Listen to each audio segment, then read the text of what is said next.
we're showing up to protest Jason Van Dyke being released early, and we're also showing love to Laquan McDonald. Laquan should still be here today. He shouldn't have shot and killed a 17-year-old and reloaded a magazine and shot him again. So we're asking that the peaceful ordinance be passed.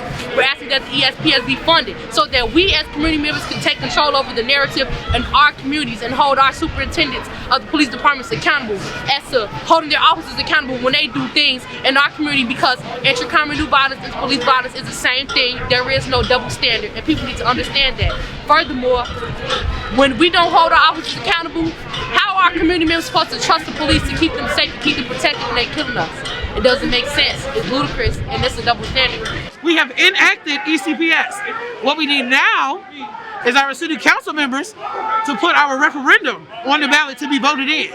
That is the power that's going to grant us some say in Chicago. This is our Chicago.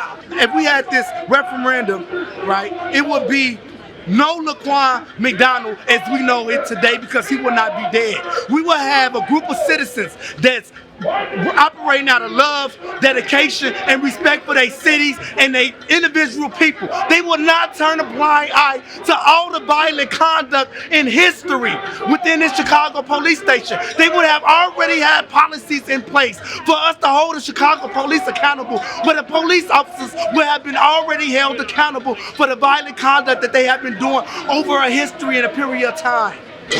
We pay y'all bills though, and y'all kill us and shoot us, or lock people up and let Van Dyke get out of jail. That don't make up for Laquan's life. He's dead and gone. That's a little kid he shot at the end of the day. Once again, the city put their dollars into the police, and I don't know why Mayor Lori Lightfoot thinks more police presence means protection. It does not. Why would you oversaturate black and brown communities with more police? That does not correlate to safety. Police show up after the crime has been committed. They don't interrupt violence. They don't prevent it from happening. They show up when it has already been done.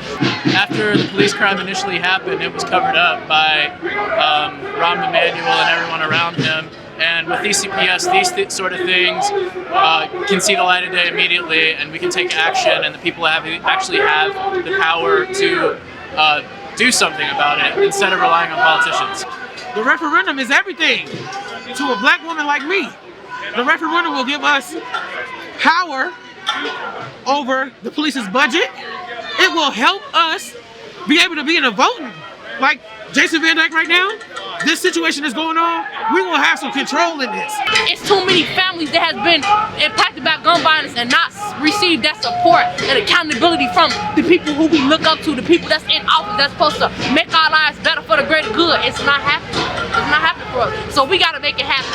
MLK ain't dead for no reason. Malcolm X ain't dead for no reason. Rosa Parks ain't dead for no reason. Like, all our ancestors, they fought for our liberation, and we're gonna continue to fight for black and brown liberation until we free. We got an opportunity to take control of the most racist police department in the history of America. This is our power as a community to dictate who we're going to allow to protect everybody, period. Warning. 16 shots, no cover up. Has anybody cared that this city been killing black and brown people for 100 years?